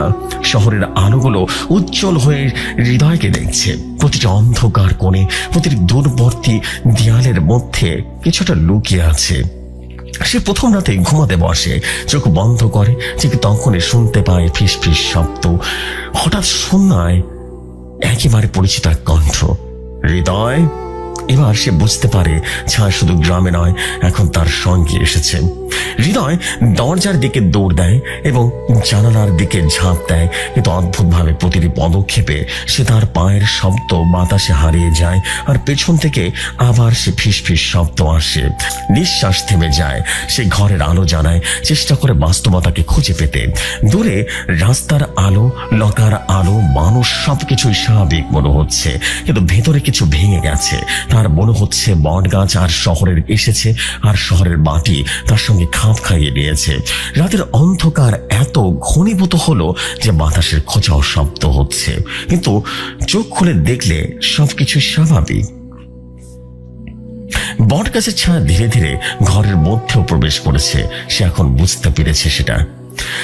হৃদয় দৌড় দেয় বাইরে, শহরের রাস্তায়, লাইটারের নিচে, মানুষের ভিড়ের মধ্যে, কিন্তু প্রতিটি মানুষের চোখে অদ্ভুত রূপ দেখা যায়। সবার ভেতরে বট গাছের ছায়া রয়েছে, শুধু দেখা যাচ্ছে না। যে যত কাছাকাছি আসছে ততই যেন আঁকড়ে ধরছে তাকে। হৃদয় চিৎকার করে, কোনো শব্দ বাইরে পৌঁছায় না, কেউ শোনে না। শহরের বদ্ধ গলির একটা কোণে সে থেমে যায়। মাটির কিছু ভিজে আছে, লালচে কালো, যেটার তার পায়ে আটকে যায়। চোখে পড়ে রক্ত, না শুধু নয়, ইতিহাসের পদচিহ্ন। হৃদয় বুঝতে পারে রক্তের ধারা শেষ হয়নি, কেবল তো খেলা শুরু। সে এক মাটির গর্তের কাছে এসে দাঁড়ায়। গর্তের ভেতর থেকে ফিসফিস করে একটা নাম শুরু হয়, হৃদয়। এবার না কেবল কণ্ঠ, এবার শব্দের মধ্যে আছে চাপা আতঙ্ক, যা তার মনকে ছিঁড়ে ফেলেছে। ভয়, রাগ, দুঃখ, অপরাধ বোধ সব একসাথে বেরিয়ে আসছে, যেন বট গাছ তার ভেতরে ঢুকে গেছে। হৃদয় চিৎকার করতে চায়, কিন্তু গলার শব্দ নিস্তব্ধে হারিয়ে যায়। একটু তাকালে গলির দেয়ালের ছায়া সে দেখতে পায়। ছায়ার ভেতর আর একটা ছায়া, আর একটা যত বেশি তাকায় ততই ঘন। প্রায়শই মনে হয় প্রতিটি ছায়া তার পরিবারের করা প্রতিফলন, যারা আগে মারা গেছে, ভয় পেয়েছে অথবা অদৃশ্য হয়েছে। এই ছিল ঘটনা জিপসি ভাই। আমি হৃদয়। ভালো লাগলে পড়ে শোনাবেন। আসসালামু আলাইকুম। Thank you very much for the story. আশা করছি স্টোরিটা ভালো লেগেছে সবার। এনিওয়েজ, আমি আর দেরি করবো না, চলে যাচ্ছি আমাদের লাস্ট স্টোরিতে। আশা করছি লাস্ট স্টোরি আপনার কাছে ভালো লাগবে। চলে যাই ঘটনায়। আসসালামু আলাইকুম প্রিয় যশোর ভাই, আশা করি আল্লাহর রহমতে আপনি ভালো আছেন। আমি মঞ্জুরুল ইসলাম, জেলা গাইবান্ধা, থানা সারাথা, গ্রাম পদম শহর ফকিরপাড়া, বর্তমানে সিলেটের একটি সরকারি প্রতিষ্ঠানে কর্মরত আছি। যশোর ভাই, আমার লেখায় ভুল ত্রুটি হলে ক্ষমা সুন্দর দৃষ্টিতে দেখবেন। আজ যে ঘটনাটি লিখতে যাচ্ছি তা আমার মামা হাসিন আলী কবিরাজের কাছ থেকে শোনা। বলছেন হাসিন আলী কবিরাজ, ভাগ্নে, আজ যে ঘটনা বলবো তা আমার দেখা মর্মান্তিক এক ঘটনা, যা আজও আমি বলতে পারি না। চরের নাম হলদিয়া চর। যমুনার মাঝখানে বিস্তৃত এই চর ছিল 200 পরিবার নিয়ে গড়া। গ্রামের মানুষের জীবন ছিল সাধারণ কিন্তু শান্তিপূর্ণ। সকালে শিশুদের হাসি, নারীদের ঘরের কাজ, পুরুষদের ক্ষেতের পরিশ্রম সবই গ্রামের রূপকথার মতো ছিল। গ্রামের মানুষ দিনভর মাঠে কাজ করত, মাছ ধরত নৌকায়, আর সন্ধ্যায় ঘরে ফিরে যেত। শান্তি ও সুখের জীবন যেন এখানে চিরকাল থাকার মতো হতো। গ্রামের মানুষ জানতো না এই শান্তির দীর্ঘস্থায়ী হবে না। হঠাৎ হলদিয়া চরের শেষ প্রান্তে জঙ্গলের পাশে আস্তানা গড়ে এক তান্ত্রিক নর। গ্রামবাসী তাকে লক্ষ্য করলো না, কারণ তারা সারাদিন পরিশ্রমে ব্যস্ত ছিল। কিন্তু রাতের বেলায় দেখা গেল জঙ্গলের ভেতর থেকে অদ্ভুত আগুনের ফুলকি ভেসে আসছে, অশরীরী কণ্ঠ। গ্রামবাসীর মধ্যে কানাঘোষা ছড়ালো। দুজন জেলে নৌকা নিয়ে মাছ ধরতে গিয়েছিল। অজান্তে তারা জঙ্গলের পাশেই চলে গেল। দূর থেকে অদ্ভুত কণ্ঠ শুনে তারা কেঁপে কেঁপে উঠল। যখন তারা জঙ্গলের ভেতরে ঢুকলো, তারা দেখলো তা সহজে ভুলতে পারবে না। তান্ত্রিক যজ্ঞ করছে, চারপাশে অশরীরী কিছু দাঁড়িয়ে আছে।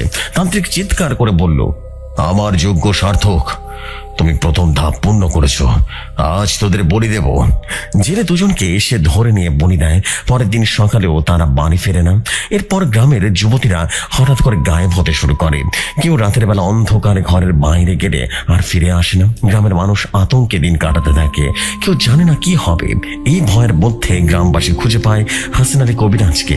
হাসিন আলী কবিরাজ আশ্বস্ত করে বলল, আমি আসছি, সব ঠিক হয়ে যাবে।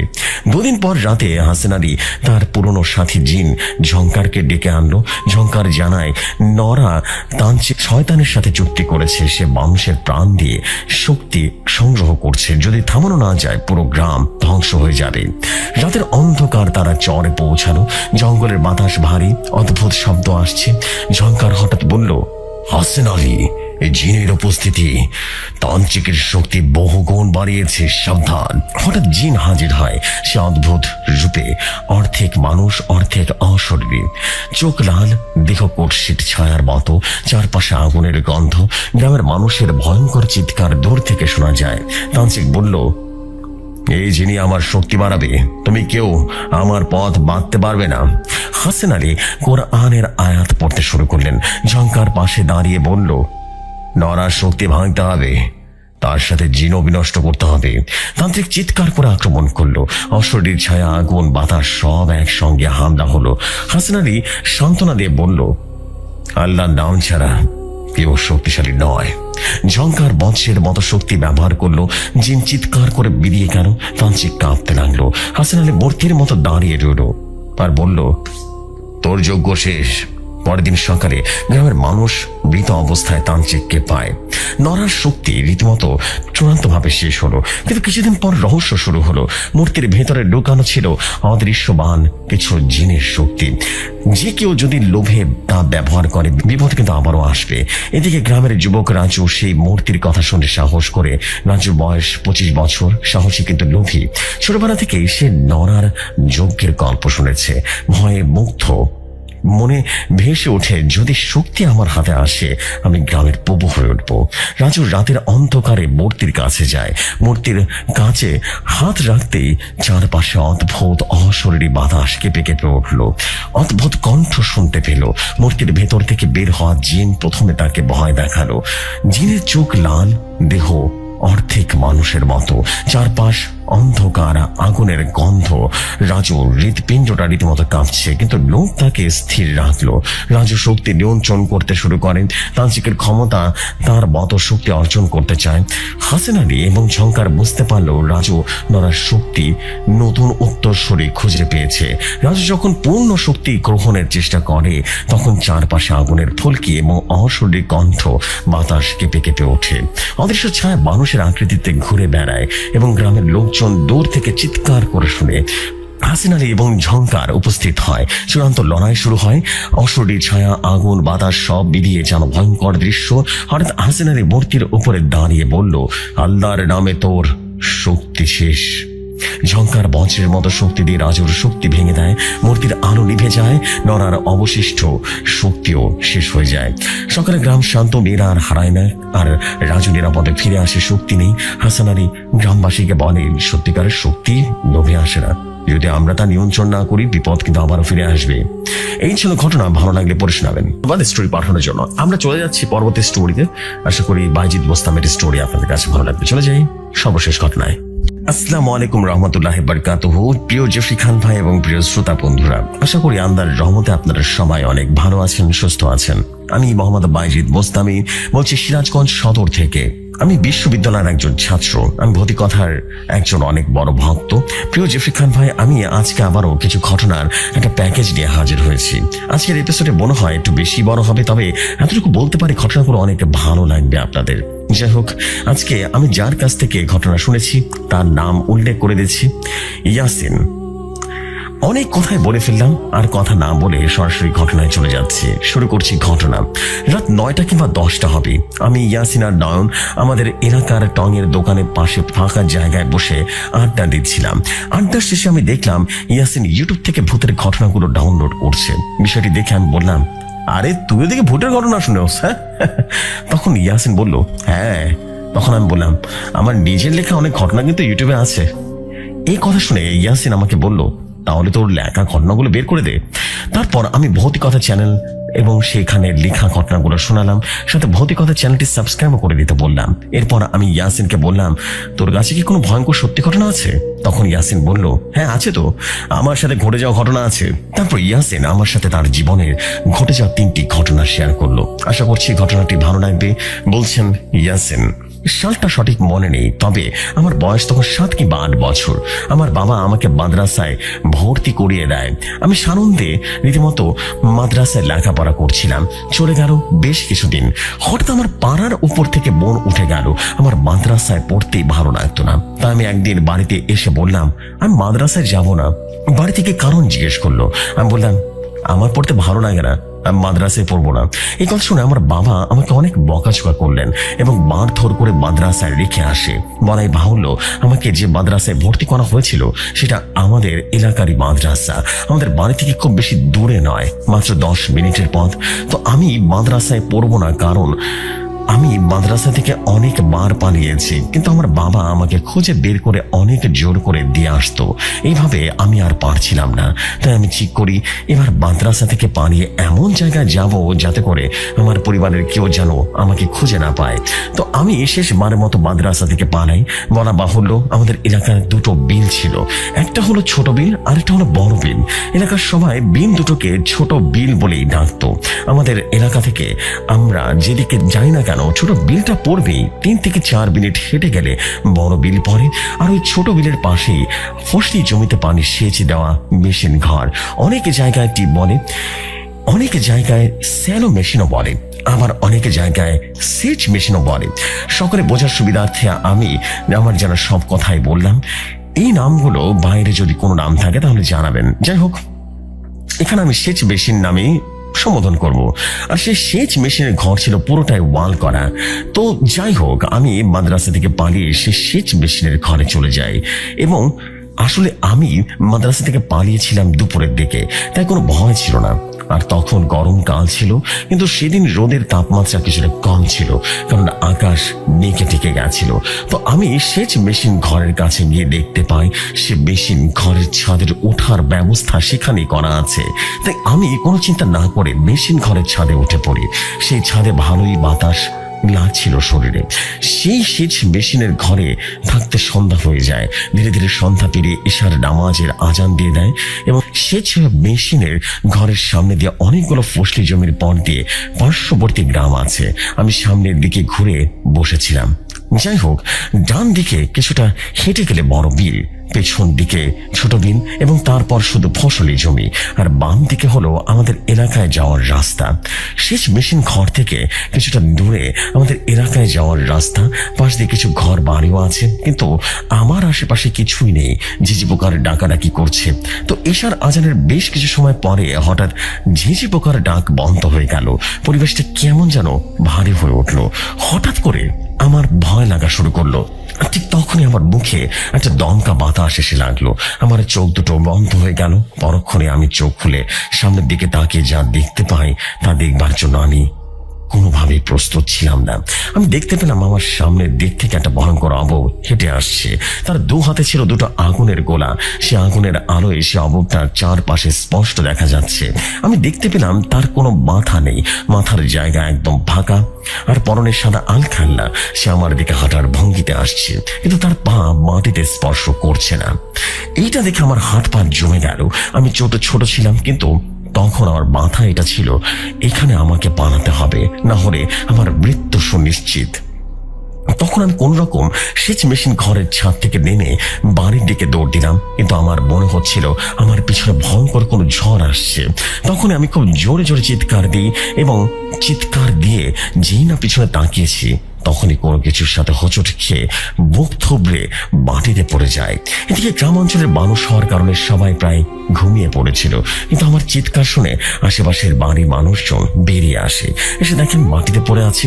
তারপর সেই লোকজন আমাকে টেনে তোলে এবং আমাকে সেই লোকজন ভেতরে নিয়ে আসে এবং মধ্যবয়স্ক একজন লোক জিজ্ঞেস করে, তোমার নাম কি? কোথা থেকে এসেছো? তোমার বাড়ি কোথায়?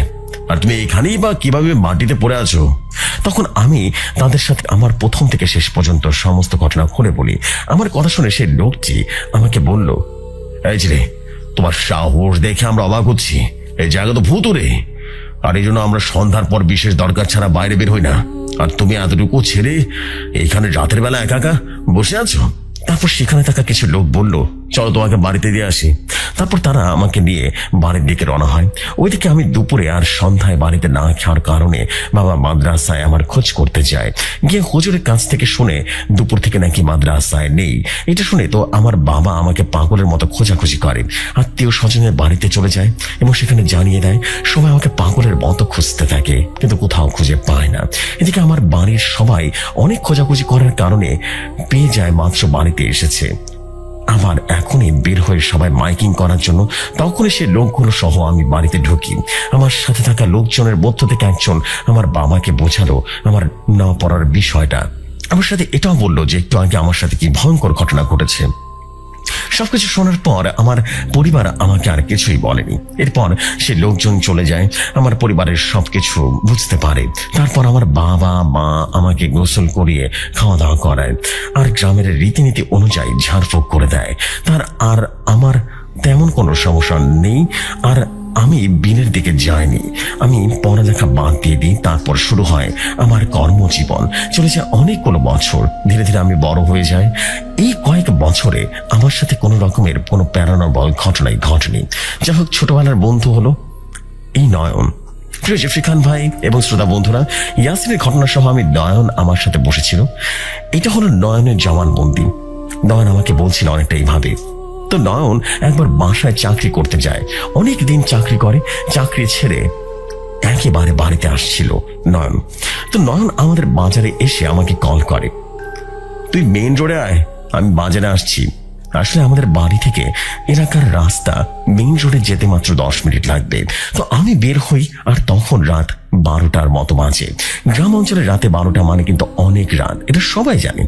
যাই হোক, আমি বাড়ি থেকে বের হয়ে কিছুটা পথ হাঁটার পর আমি স্পষ্ট শুনতে পেলাম আমার পেছন থেকে কেউ যেন হেঁটে আসছে। আমি অবাক হলাম, আবারও স্বস্তিও পেলাম। আর আমি পেছনে তাকালাম, কিন্তু আমি কাউকে দেখলাম না। অনেকটা অবাক হলাম, কিছুটা ভয়ও পেলাম। তাই একটু হাঁটার স্পিড বাড়িয়ে দিই। আমার একটু হেঁটে যেই না সামনে গিয়েছি, আবারও শুনতে পেলাম আমার পেছন থেকে কেউ একজন আগের মতো করে খুব দ্রুত হেঁটে আসছে। আমি আবারও পেছনে তাকালাম, কিন্তু কিছুই দেখতে পেলাম না। তারপর আমি আবারও হাঁটার স্পিড আগের থেকে আরো বাড়িয়ে দিলাম। ঠিক তখনই আমি শুনতে পেলাম আমার পেছন থেকে মনে হচ্ছে কেউ ঝড়ের বেগে ছুটে আসছে। এটা শুনে আমি আর পেছনে তাকানোর সাহস পেলাম না। দিলাম একটা দৌড় এবং এক দৌড়ে বাড়ির মেন গেটের সামনে চলে আসি। গিয়ে দেখি নয়ন আমার জন্য রাস্তায় দাঁড়িয়ে আছে। আমি নয়নকে কিছু বললাম না, ওর সাথে দুটো ব্যাগ ছিল। যেহেতু আমার বাড়ি আর নয়নের বাড়ি পাশাপাশি ছিল, তাই আমরা যে যার মতো নিজেদের বাড়িতে চলে যাই। পরে নয়নকে আমি ঘটনাটা খুলে বললাম। এরপরে কেটে যায় বেশ কিছুটা দিন। আমার সাথে তেমন কোনো ঘটনা ঘটেনি। একটা সময় আমার বিয়ে হয়ে যায়। বিয়ের পর দিন মোটামুটি ভালোই চলছিল আমার। চলে গেল আরো 1.5 থেকে 2 মাসের মতো। তো একদিন আমার বাবা মা আমার নানু বাড়িতে চলে যায়। গিয়ে আমাকে কল দিয়ে বলল সেদিন আর বাড়িতে ফিরতে পারবে না। আমিও বললাম আচ্ছা ঠিক আছে। বাড়িতে শুধু আমি আর আমার স্ত্রী। যেহেতু গ্রাম অঞ্চলে মানুষ আমরা, তাই রাতে তাড়াতাড়ি খেয়ে দিয়ে শুয়ে পড়ি। রাত আনুমানিক 10টা কিংবা 11টা হবে। আমরা জেগেছিলাম। ঘরের বাইরে মানে বাড়ির ভেতরে লাইট জ্বলছে। আমাদের ঘরগুলো টিনের ঘর। তো হঠাৎ আমার চোখ গেল টিনের নিচে দিয়ে রীতিমতো ঘরের বাইরে। আমি দেখলাম একটা কালো ছায়া বাড়ির ভেতরে ঘোরাঘুরি করছে। দেখে কিছুটা বোঝা যাচ্ছে ছায়াটা কোন মানুষের অভাব। আমি তখন অনেকটা অবাক হলাম। আমাদের বাড়ির চারপাশে দিয়ে যাচ্ছে ছায়াটা, এমন ভাবে ঘোরাঘুরি করছে। আমি মেন গেটটা বন্ধ করে দিই, তাহলে আমরা সেই গেটটা না খোলা পর্যন্ত কেউ বাইরে ঢুকতে পারবে না। এর আরো একটা কারণ হলো আমাদের বাড়ির সবগুলো ঘর এবং বাড়ির চারপাশ হাফ ওয়াল। এদিকে নতুন বিয়ে করেছি, বাড়িতে কেউ নেই, যার কারণে আমি সারাদিন বাড়ি থেকে বের হইনি। সারাদিন আমাদের বাড়ির ভেতরে তেমন কাউকে আসতেও দেখিনি। আসলে এই ছায়াটা কার, কৌতূহল সামলাতে না পেরে দরজাটা ফাঁক দিয়ে বাইরে তাকালাম, কিন্তু কই বাইরে তো কেউ নেই। কাউকে দেখতে না পেয়ে যেই না বিছানায় গিয়ে শুয়েছি, ঠিক তখনই শুরু হলো পাশের রুম থেকে আওয়াজ। কেউ যদি হাত ভর্তি চাউল নিয়ে ওপর থেকে কোনো স্টিলের থালা বা পাতিলের উপরে ফেলে, তাহলে এই যে শব্দটা হবে, ঠিক সেই শব্দ আসছিল পাশের রুম থেকে। পরক্ষণে শুরু হলো ঘরের চালের উপর একটা আওয়াজ আসা। মনে হচ্ছিল কেউ ঘরের চালে হাঁটাহাঁটি করছে। খুব জোরালো আওয়াজ হচ্ছিল। আমি আর আমার স্ত্রী বুঝতে পারলাম আমার সাথে যা করছে তা স্বাভাবিক নয়। তাই আমরা ঠিক করলাম বাড়ি থেকে বের হয়ে দৌড়ে আমার চাচার সাথে কথা বলবো, কিন্তু তা স্বাভাবিক নয়। তা আমরা ঠিক করলাম বাড়ি থেকে বের হয়ে চাচার বাড়িতে যাব। গিয়ে তাদেরকে চাচাকে ডাকবো। বলা বাহুল্য, আমরা যে চায়ের দোকানে বসে ঘটনাটা শুনছিলাম সেটাই মূলত ইয়াসিনের চাচার দোকান। আর সেখানে ইয়াসিনের চাচার বাড়ি। ইয়াসিনদের বাড়ি থেকে তার চাচার বাড়ির দূরত্ব পায়ে হেঁটে থেকে মাত্র 1.5 মিনিটের পথ। আর দৌড়ে গেলে 20 সেকেন্ডও লাগবে না। এখানে আরো একটা বিষয় হলো, ইয়াসিনের চাচা আর ইয়াসিনের মা এরা দুজনেই আপন 2 বোন। মানে ইয়াসিনের বড় চাচা ইয়াসিনের আপন বোন খালাকে বিয়ে করেছে। তো যাই হোক, ঘটনা ঘটার দিন ইয়াসিনের নানি ইয়াসিনের বাড়িতে এসে ইয়াসিনের মা বাবাকে তার বাড়িতে পাঠিয়ে দেয় বিশেষ কোনো প্রয়োজনে। আর যেহেতু ইয়াসিনের চাচি ইয়াসিনের বড় খালা আর ইয়াসিনের নানির বড় মেয়ে, তাই ইয়াসিনের নানি ইয়াসিনের চাচির বাড়ি গিয়ে থাকে। যার কারণে ইয়াসিনদের বাড়িতে ইয়াসিন আর তার স্ত্রী ছাড়া আর কেউ ছিল না। ঘটনায় ফিরছি। তো যে ভাবা সেই কাজ। আমি আর আমার স্ত্রী রীতিমতো ঘরের দরজা খুলে ভয় ভয় বাড়ির মেইন গেটের কাছে গিয়ে দেখি মেইন গেট খুলে আমি আর আমার স্ত্রী এক দৌড়ে আমার চাচার বাড়িতে চলে যাই। গিয়ে তাদেরকে ডেকে তুলে সবকিছু খুলে পড়ি। আমাদের সবকিছু শুনে এবং আমাদের ভয়ের তো চেহারা দেখে আমার নানি বলল, চল আমি তোদের সাথে থাকবো, দেখি কত বড় ভয় দেখাতে পারে। তারপর আমি, আমার স্ত্রী আর আমার নানি আমরা 3 জন মিলে আমাদের বাড়িতে চলে আসি। আসার পর আমাদের পাশের রুমে আমার নানি গিয়ে শুয়ে পড়ে। আসলে আমাদের পাশের রুমটা অনেক বড়, আর সেই রুমে মূলত আমার বাবা মা থাকতো। আমাদের পাশের রুমে থাকার বেড বিছানা আছে 2টা। যাই হোক, আমি আর আমার স্ত্রী আমাদের রুমে গিয়ে শুয়ে পড়ি এবং ঘুমিয়েও পড়ি। হঠাৎ ঘরের টিনের বেলায় সজোরে থাপ্পড় মারার ভয়ঙ্কর শব্দে আমার আর আমার স্ত্রীর ঘুমটা ভেঙে যায়। ঘুম ভাঙার পর আমরা শুনতে পাই পাশের রুম থেকে নানি বলছে, চলে যা, তুই যে আশা এসেছিস তা কখনো পূরণ হবে না, চলে যা বলছি, চলে যা। আমার নানি আর নাতি বউকে যদি একবারও ভয় দেখাস তাহলে কিন্তু তোর খবর আছে। এসব শুনে আমার স্ত্রী আমাকে বলল, চলো পাশের রুমে যাই। নানিকে মনে হয় বোবায় ধরেছে। নানি হয়তো ঘুমের মতো উল্টাপাল্টা বলছে। আমার স্ত্রীর কথা শুনে আমি আর আমার স্ত্রী পাশের রুমে চলে যাই। গিয়ে দেখি নানি জেগেই আছে। আমি নানিকে জিজ্ঞেস করলাম, কি হয়েছে? নানি আমাকে বলল, কিছু হয়নি। তারপর নানিকে আর কিছু না বলে সেই রুমে আর বিছানায় গিয়ে আমি আর আমার স্ত্রী শুয়ে পড়ি। তারপর আমাদের সাথে আর কোনো সমস্যা হয়নি। সকালে নানি আমাদেরকে ডেকে বলল, কাল রাতে এই বাড়ির আশেপাশে থাকা পিশাচিনী এসেছিল তোদের ক্ষতি করতে, কিন্তু আমার জন্য পারেনি, আমি তাকে তাড়িয়ে দিয়েছি।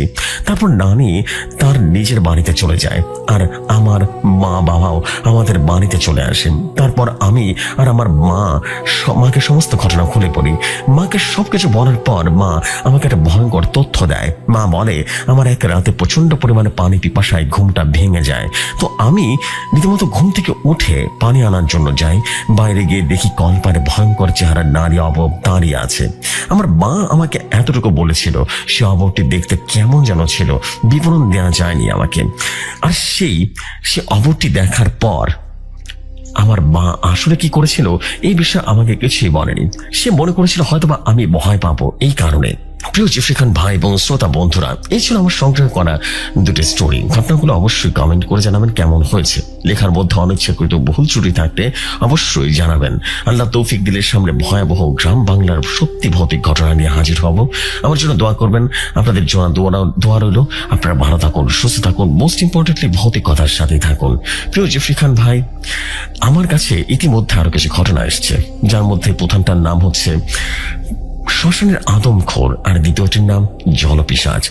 এই দুই ধরনের সবচেয়ে ভয়ঙ্কর ঘটনা। আমি এখন নিজে কনফিউজড কোনটা আগে লিখে পাঠাবো, তাই এইটা আমি আপনাদের উপরে ছেড়ে দিলাম।